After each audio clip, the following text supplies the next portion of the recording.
Hello, I'm here to talk to you about cyberbullying. I often tell my students that school rules are life rules. And here we focus on students being safe, respectful, and accountable in the classroom. But what about online? Now, before we discuss cyberbullying, we have to ask ourselves, what is cyberbullying? Cyberbullying is bullying that takes place using electronic technology. And electronic technology includes devices and equipment like cell phones and computers and tablets and many other devices. It also includes communication tools. And those could be like social media websites, or just sending messages on your phone, or making comments on the internet. Now, cyberbullying takes many forms. These are just a few examples of cyberbullying. It can include harassment, stalking people online. It can include even making fake profiles to purposely bully others. It could be just tricking people in other ways online. It could be trolling people on the internet. It could be catfishing and various other different types of cyberbullying. And now I'm going to discuss facts about cyberbullying. The most common type of online bullying is mean comments. Many of us have been exposed to mean comments, or at least observed people being mean to each other in comments. If you're anything like me, you probably click on news articles and other things on different websites, and there you could see all kinds of comments being directed at other people, complete strangers. Another fact is 35% had shared a screenshot of someone's status or photo just to laugh at them, and this could be shared with a friend or even and be shared amongst a group. 61 of teens reported being bullied say it was because of their appearance, and that could be because of social media websites like Instagram, which focuses on pictures. 41% of US adults who use the internet have personally experienced online harassment, and 77% of online harassment victims reported that they've been harassed on Facebook alone. And finally, 7 in 10 young people experience cyberbullying before they hit the age of 18. Cyberbullying affects people of all ages. For a remainder of the presentation, I'm going to try to remain positive, because there has been recent increases in cyberbullying, and I just don't want to focus on all of this negativity. However, between 2000 and 2016, the number of teens experiencing cyberbullying had remained almost the same, but something happened in 2019, according to First Sight Guide.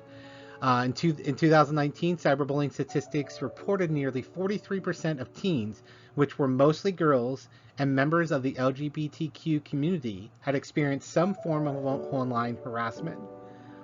And then there was another study done that looked at and surveyed principals at a school.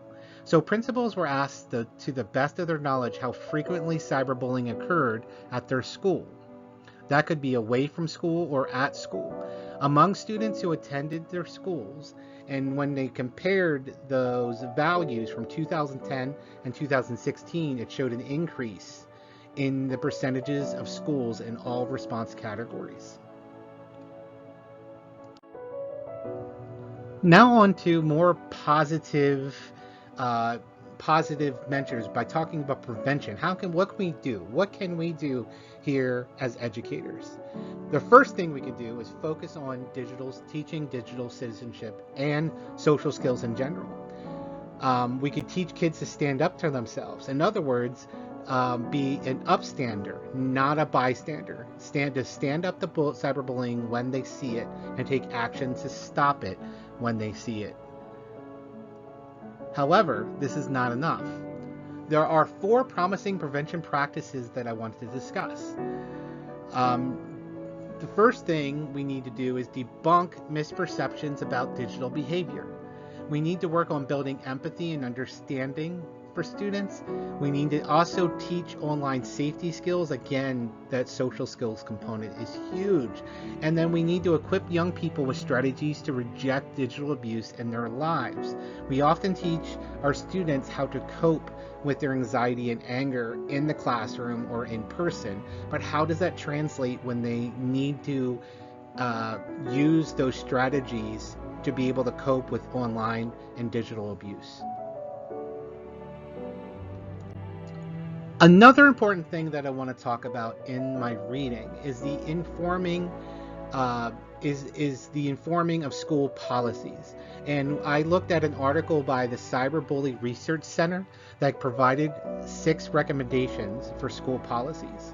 The recommendations are the following.